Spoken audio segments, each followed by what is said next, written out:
Here's the ASIO agent over there. He's been following me. There he is. Yes. He's over there somewhere. He's, he said something along the road there or something like that as I went past. But yeah, he's following me around the park. These covert agents following me everywhere I go, from Canberra to Sydney to Wollongong, and they surveil me and they follow me, and everyone, including right up at I think ASIO and Five Eyes, knows exactly where I am, and that has a purpose. I think one of them is because of the character assassination and rape and pedophilia allegations without legal process or the ability for me to clear my name from these false things has created a situation where the police corruption and hypocrisy of me not even being able to report a crime to police, and that they imprisoned me 10 times and caused my exile to a missing person 5 times and caused my exile to another state, and also sat around and enforced the hospital assaulting me with battery and chemical restraint and injected me as the police enforced it to happen. I mean, I should have been able to report that to the police, but they were the enablers. Because of that, there's some people who are baying for my blood. The Lebanese criminal networks and the people in corruption. There's people in the NDIS, there's NDIS companies. There's Steve Isonides, my former partner from ASIO, and there's a whole lot of other people who would prefer to see me silenced in any way possible, not only to preserve their prosperity and sustain the corruption that they all embody, but now there's a public outrage that I've been so successfully character assassinated, vilified for madness, whether it be present or whether it be not, and that I've got the implied rape allegations from Debbie Morgan and the pedophilia allegations, which are I can prove on both cases that police have been active in going into places where I legitimately meet adult men for sex, and they've been telling people before I meet them that I have sex with children, and that is grade A evidence of the police corruption and of fabricating false accusations in order to sustain my persecution and guarantee the complicity of everyone who will oppose me and find me morally reprehensible. And they weaponise that in tandem with my sexuality. I like sex. I think sex is good, and I think everyone should do it. And they've painted me as some kind of moral, depraved person, which is absolutely, really not the case. And that the weaponisation of sexuality has now gone so far. That you know, this it links to the Debbie Morgan rape allegation, with which I wrote about in Recovered Not Cured: A Journey Through Schizophrenia, that I was paranoid. People thought I was a rapist, and it wasn't half wrong, because what I can prove now is that there was a fabrication of a report, and the reason I found out this was because I demanded that Ben, my NDIS provider, or someone who was helping me, report the imminent murder of me, of my documents and evidence, to the federal police. Now, as it stands, Bill Shorten orchestrated the assassination attempt, and he sent people masquerading as NDIS providers, but they were not. They were members of a Lebanese criminal network, and I've received word that from my whistleblower website that Bill Shorten is not happy, and also those Lebanese contractors, NGOs contractors, are not that at all. They're well known in networks, and that I should run. And I took the advice of these people who were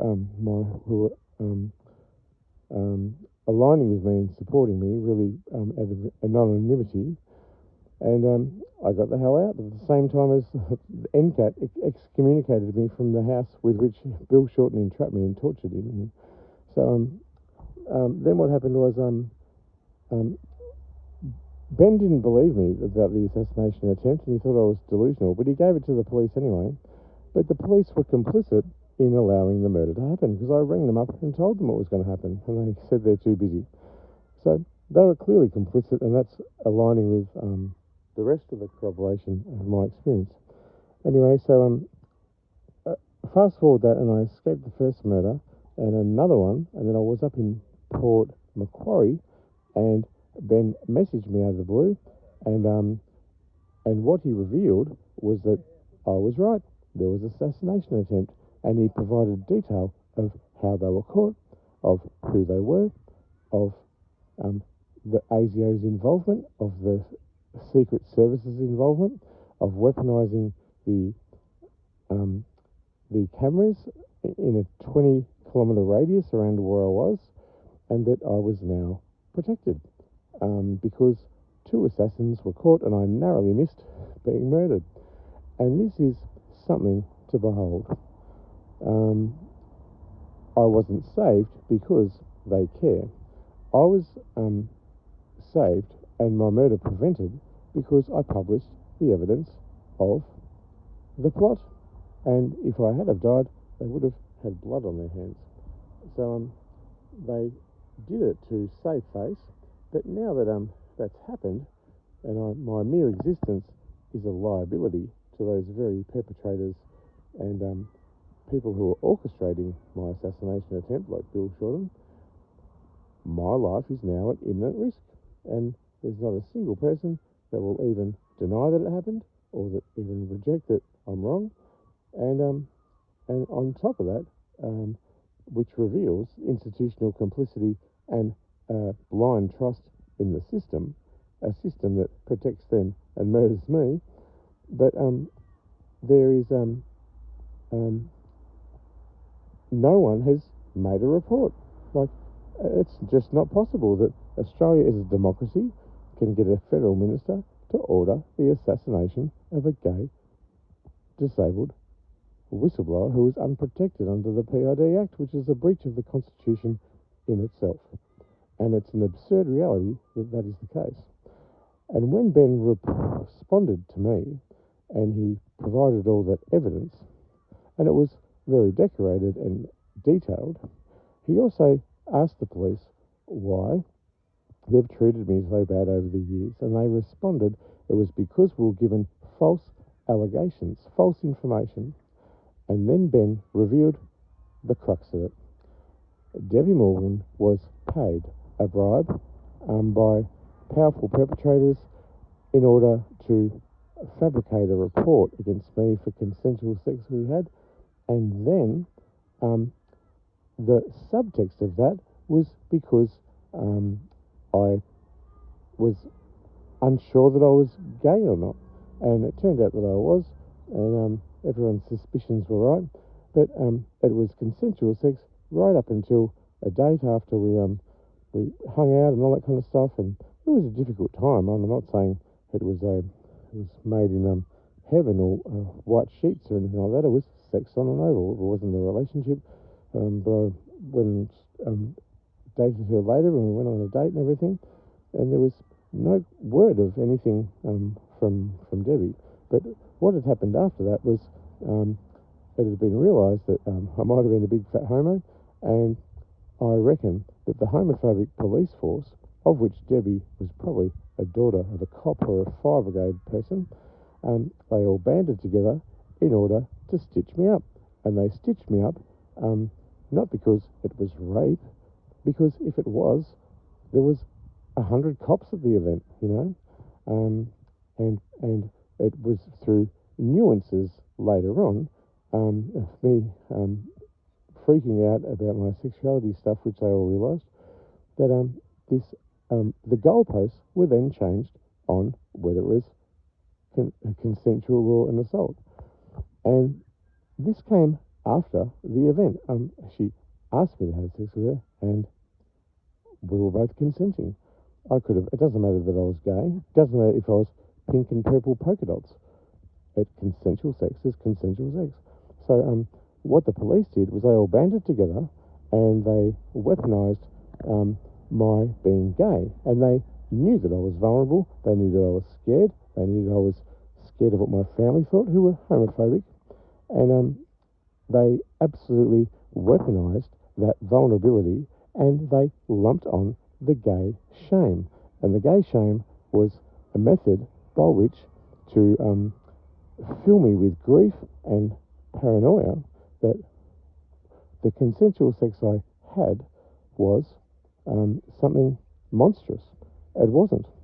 What was monstrous is the collusion of all the police officers who then got a vulnerable person who was coming out as gay and new in his sexuality, who'd just lost his virginity to the girl, for God's sakes, and then they weaponised that in order to cause him harm. It wasn't to make him grow and realise who he was and coerce and encourage him into the fine young man that he was.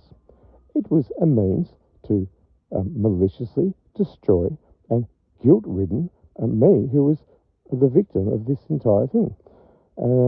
The police's hypocrisy and corruption is now exposed because Ben told me that the report was fabricated and someone was paid in order to make that report, and Debbie's now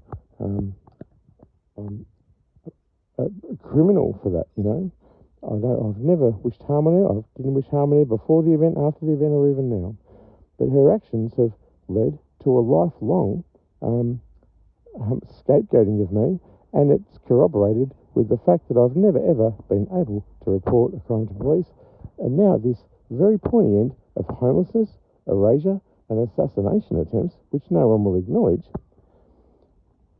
I'm just sitting here and I'm getting the V2K, the gang stalking, the agent's theory is over there, you can see him, and I'm getting the V2K, and the thing is always the same.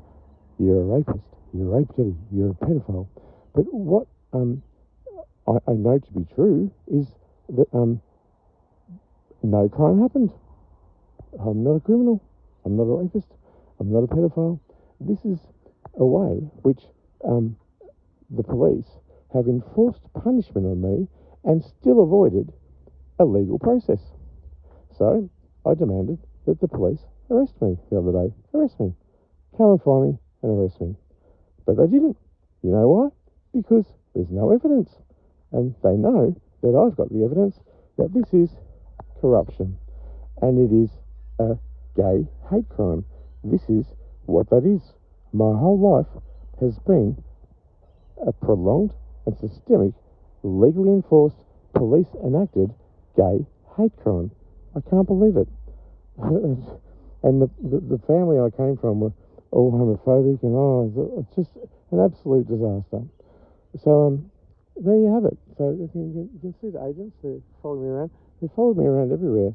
And explicating that is interesting because at once they try and save me from literal criminal killers who want to slit my throat or shoot me.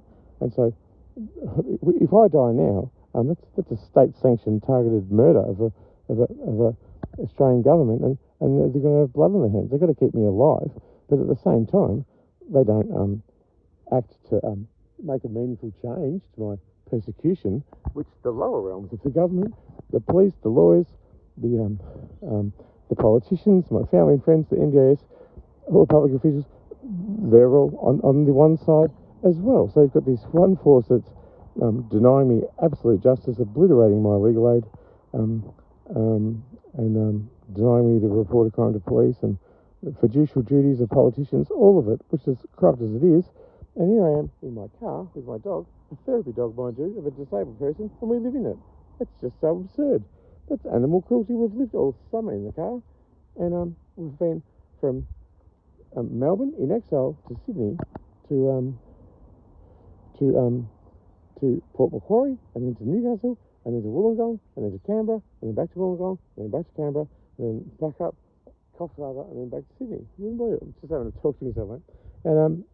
And you wouldn't believe it. I'm just, what am I? I'm an asylum seeker. I'm just looking for a simple place to be and exist with my dog and have a life of dignity and courtesy and respect. They're all oblivious when it comes to NDIS policy. They're a state-sanctioned, oppressive regime that's actively participating in my destruction. You wouldn't believe it. It's just so absurd, and it underscores everything that I've said about the assassination attempt, that the culpable malice of harm, and this absurd reality that I'm in. It's really bizarre. Anyway, that's my little message, and I just thought I'd explicate that. I was just going to show you the agents and prove that they're around. And then all the other people, the gang stalkers, they're all informed to say trigger words as they go past. But I must be the most famous cocksucker in the entire nation's history, I reckon. But anyway, I love you and leave you. We're going to sit back in the car.